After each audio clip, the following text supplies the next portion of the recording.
Hello guys, कैसे हैं आप सभी। I hope all of you are doing good. तो पिछला वीडियो में हमने जो है आपको केंद्रीय रेशम बोर्ड लेकर के गए थे। आज जो है हम आपको इस वीडियो में दिखाएंगे झारखंड रेशम तकनीकी विकास संस्थान, जो कि आपका सिचुएटेड है चाईबासा, पश्चिमी सिंहभूम, झारखंड में। ये आप देख सकते हैं, वहाँ का मेन गेट है। यहाँ जो है आपका सीड प्रोडक्शन होता है, बेसिकली सेरिकल्चर का। ठीक है, तो स्टेप बाय स्टेप जो है आपको सारा प्रोसेस जो है आपको बताएंगे। इससे पहले अगर आप पहली बार विजिट कर रहे हैं तो प्लीज़ चैनल को लाइक करें, शेयर करें एंड सब्सक्राइब करें। तो स्टूडेंट्स, बेसिकली चाईबासा बेल्ट में जो है हम लोग डाबा वैरायटी का जो है सीड प्रोडक्शन करते हैं, जो कि बाई वोल्टाइन होती है। और इस रूम का कैपेसिटी जो है आपका 1 लाख का है, जो यहाँ पे लिखा हुआ है बीज कोए की संख्या 1 लाख, जिसमें आपका माला का संख्या जो है गार्लैंड का आपका 1,000 है। ठीक है, और जो आपका एक गार्लैंड में जो है आपका कुकुन्स का संख्या अगर हम बात करें तो हंड्रेड्स होता है। और वो ये देख सकते हैं आपका बंचेज में टंगा हुआ है। जो माला है उसमें हम लोग बंच में करके टांगे हैं, और उस बंच में जो है आपका लगभग 5 होता है। और जिसका संख्या अगर रेशियो का बात करें तो 3:2 होता है, फीमेल इज टू मेल का। ठीक है, और टेम्परेचर जो है हम लोग यहाँ पे मेंटेन करके रखते हैं। एक्सेसिव टेम्परेचर 35 से ज़्यादा नहीं होने देते हैं। जो अप्रोप्रिएट टेम्परेचर होता है वो 28 से 30 डिग्री सेल्सियस। रिलेटिव ह्यूमिडिटी का अगर बात करें तो 60 से 70। और ज़्यादा टेम्परेचर होने लगता है तो सैंड बेड का हम लोग इस्तेमाल करते हैं। साथ ही साथ जो है साइड बाय साइड यहाँ पे कर्टन लगा हुआ है, जिसमें हम लोग पानी का छिड़काव करते हैं। ठीक है, कपलिंग यहाँ पे जून का महीना में होता है। यहाँ पे आप देख सकते हैं जो कपलिंग वगैरह हो रहा है।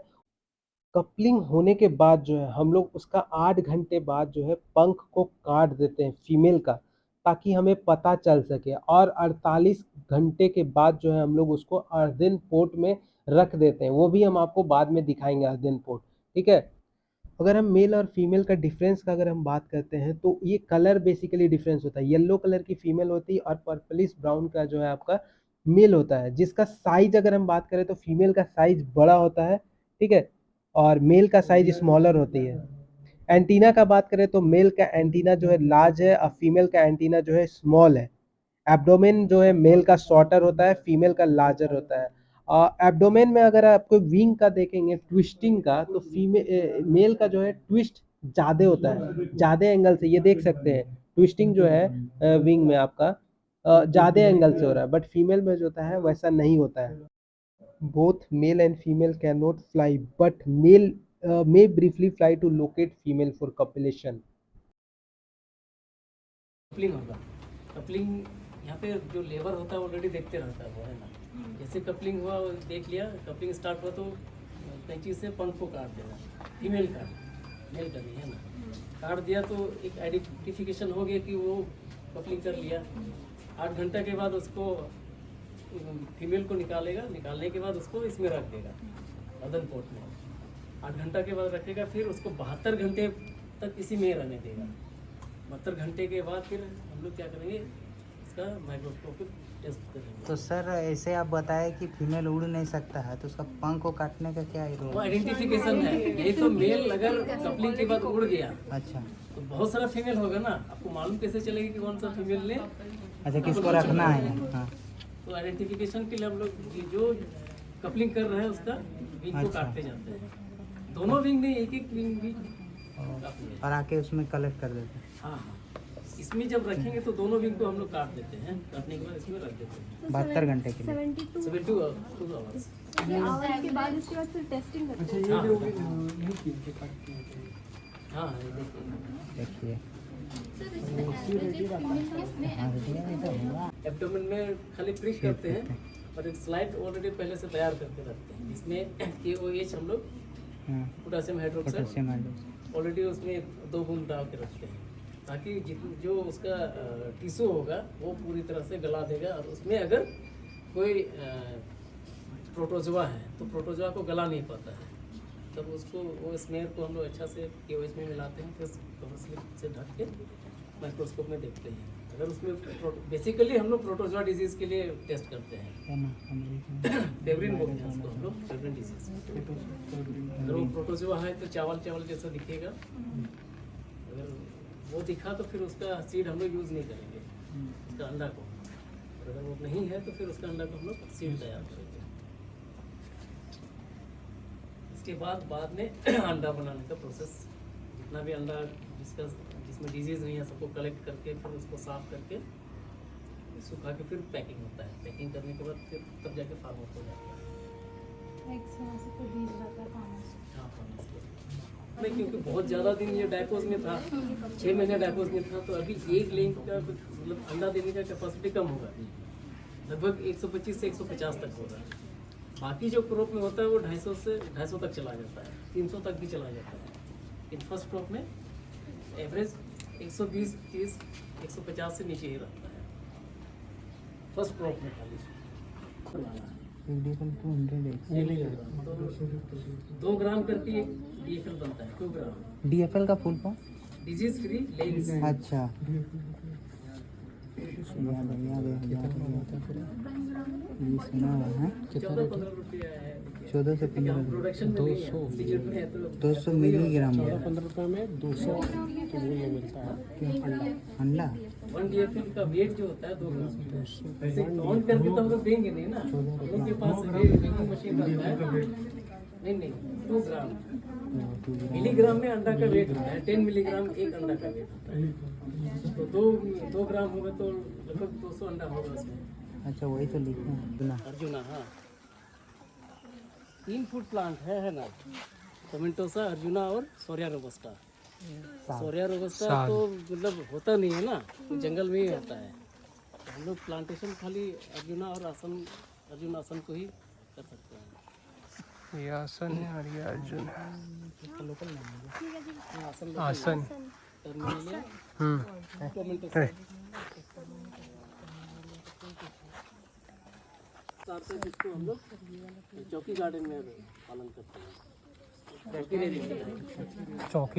चौकी रियरिंग के लिए तक इसमें रहेगा, इसमें रहता है। उसके बाद तब जाके उसके बाद इकोनॉमिक प्लांटेशन में हम लोग शिफ्ट करते हैं। तो इकोनॉमिक प्लांटेशन के लिए हम लोग आसन का यूज़ करते हैं। सेकंड खत्म होने के बाद हम लोग इसमें ट्रांसफ़र करेंगे।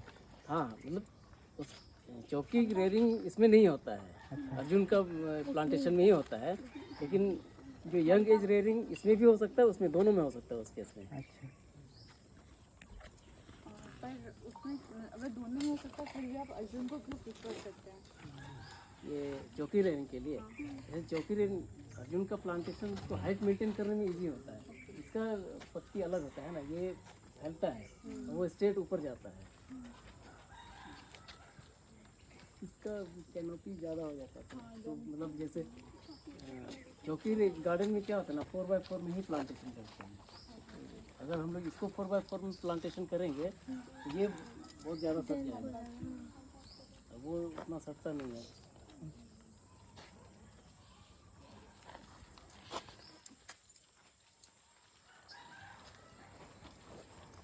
ठीक है, और चलेंगे।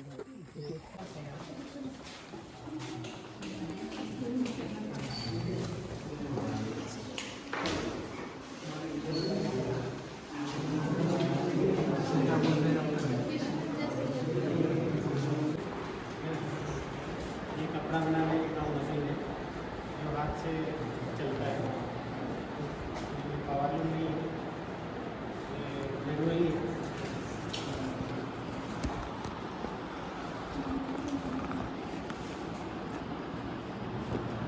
में जो लंबाई में भी धागा है उसको काना बोलते हैं।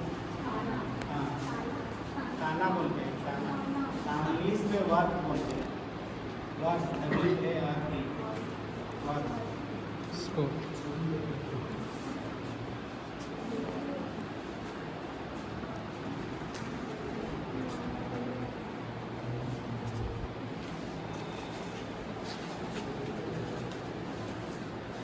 इसको शटल बोलते हैं, ये है ना।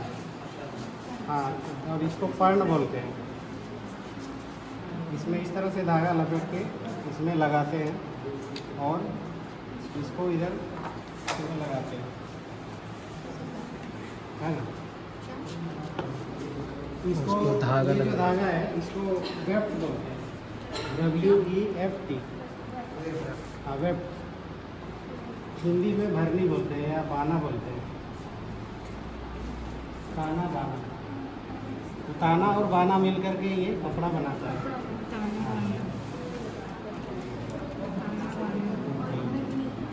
ब्लैक एंड ब्लैक हाँ, हो जाएगा है ना। ब्लैक एंड ब्लैक भी देखिए।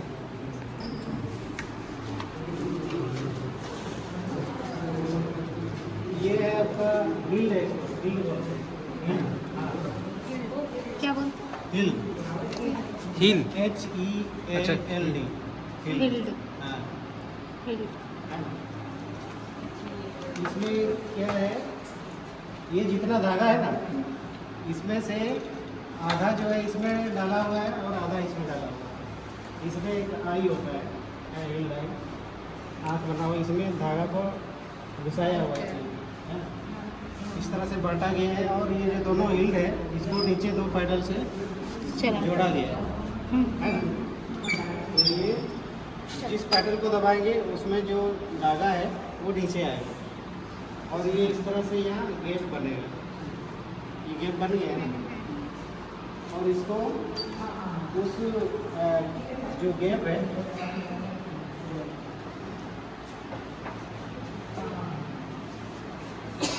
वो डालना है।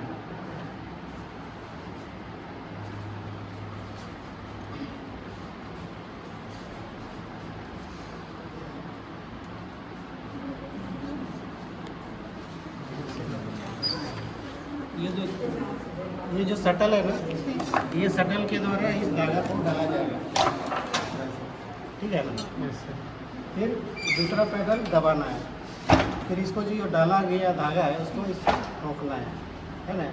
इसको बीटिंग बोलते हैं। बीटिंग। हाँ बीटिंग।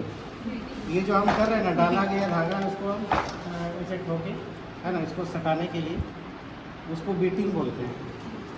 धागा को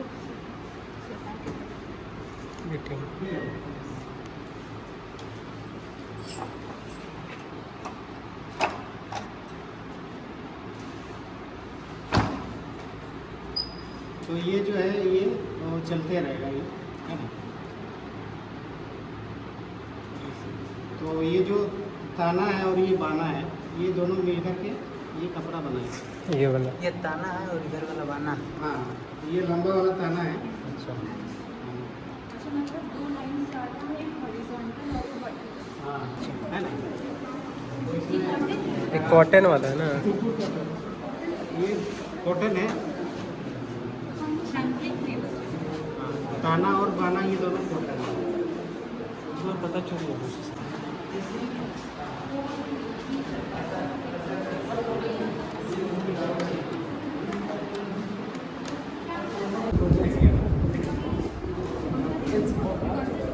यहाँ से धागा लेकर के से 90%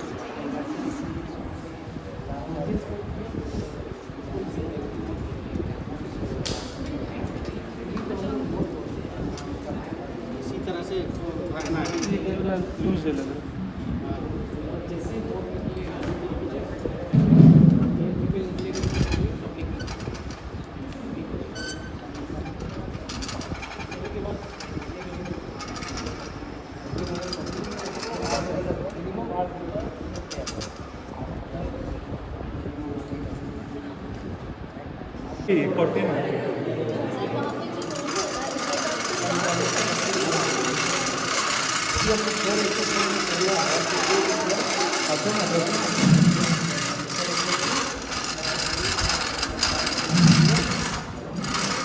आराम से चलाओ, ऐसा बजट नहीं है।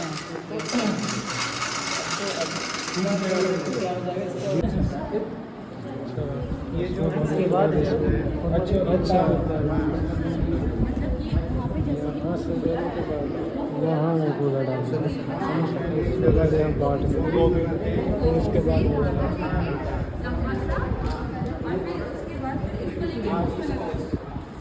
सर इसको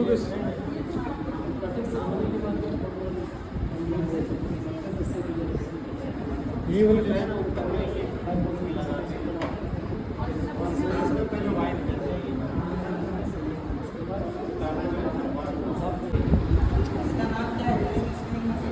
इसको MRPM बोलते हैं, motorised cum drilling and twisting machine.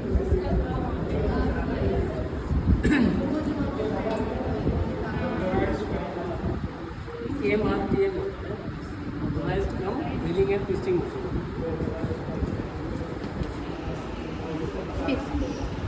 सबसे पहले डिफ्लॉसिंग होता है ना, ऊपर का हिस्सा को हटाते हटाते सिंगल थ्रेड मिलता है। सिंगल थ्रेड को यहाँ से पार करके इधर से यहाँ पे, तो यहाँ से इधर से पार करके यहाँ लेके आते हैं। यहाँ से लाने के बाद फिर वो ये बोबिन लगा हुआ है। आप अभी दिखा सकते हैं क्या? अभी ओपन बॉयल करना पड़ता है ना, फिर ये सब एक साथ चलता है, ये घूमता है पूरा ये। हाँ सिंगल से, जैसे ये एक कोकुन का ये थ्रेड है इस तरह से। ये पूरा एक कोकुन का नहीं है ये, इसमें जैसे एक ये तो फाइबर और यार्न दोनों अलग चीज़ होता है। फाइबर सिंगल होता है, यार्न क्या होता है, बहुत सारा फाइबर मिलके यार्न बनते हैं ना, ट्विस्टिंग के बाद वो यार्न बनते हैं। तो हम लोग एक साथ में 4-5 कोकुन को, जैसे एक यहाँ पे 4 या 5 कोकुन को रख के यहाँ से पार करते हैं, सबका थ्रेड यहाँ से पार करेंगे, ये ट्विस्टिंग करते करते यहाँ पे ये यार्न बना लेंगे। मतलब ये 4-5 नहीं निकला है, ये 4-5 कपून से ट्विस्ट करके टेनियर बोलते हैं ना, टेनियर इसी से हम लोग उसको फिक्स करते हैं। जैसे डाबा में है 10 डेनियर का होता है, डाबा कोकुन से जो यार फाइबर निकलता है 10 डेनियर का होता है।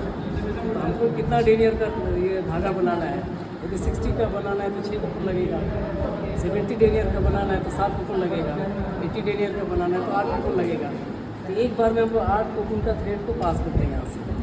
हाँ ऐसे नहीं, इस वाले ऐसे। ऐसे कैसे, तो वेट में ही हाँ 3000, 5000, 15000। वो डेनियर के हिसाब से होता है, तो डेनियर होता है ना, एक धागा में कितना। हाँ एक मेजरमेंट होता है ना कि एक बुक, नाम लिखे क्या कोई बना दिया? ये स्टूडेंट लोग का है जो भी बनाया है इसमें, क्योंकि इंटरनेशनल मार्केट में हैंक का स्टैंडर्ड वेट होता है, साइज होता है ना, HANG हैंक HANG। हाँ जी नहीं है ये अच्छा वाला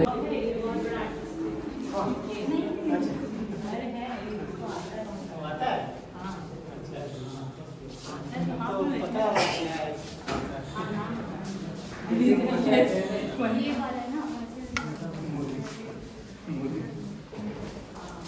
मेरे पास